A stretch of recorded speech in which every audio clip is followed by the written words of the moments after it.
دخلت فيلم الكلام على ايه، وده واحد من الافلام المصريه الكوميديه اللي انا كنت متفائل بيها شويه قبل ما ادخلها، ان انا بحب افلام الانسامبل كاست او البطولات الجماعيه. عن اول ليله دخله في حياه 4 كابلز جداد، يعني انت داخل عارف ان الكوميديا بتاعت الفيلم هتبقى معتمده على الايحاءات البلس 18 جدا، يعني كنت اتمنى ان ده حتى يحصل بشكل يضحك، لان الفيلم عنده ماتيريال ولكن ما عرفش يستغلها بشكل كويس.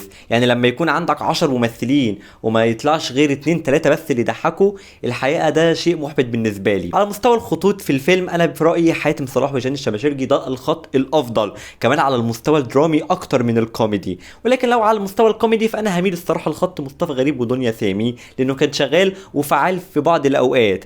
ولكن الخطين التانيين ما حبيتهمش خالص. خط احمد حاتم وآية سماحه محبط، والكيمياء ما بينهم محبطه جدا. خط سيد رجب وانتصار كنت متوقع ان ده هيبقى مفاجاه الفيلم، ولكن للاسف برضه كان محبط الصراحه. حتى الفيلم ما عرفش يقدم المشاكل الاجتماعيه والجنسيه اللي ممكن تكون موجوده في ليله الدخله مثلا. حل الفيلم كويس وظريف قابل للمشاهده، ولكن طبعا مش للمشاهده العائليه.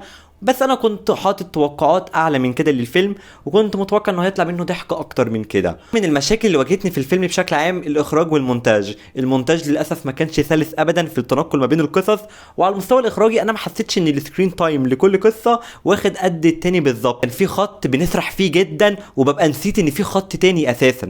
تقييمي لفيلم الكلام على ايه 6.5 من 10.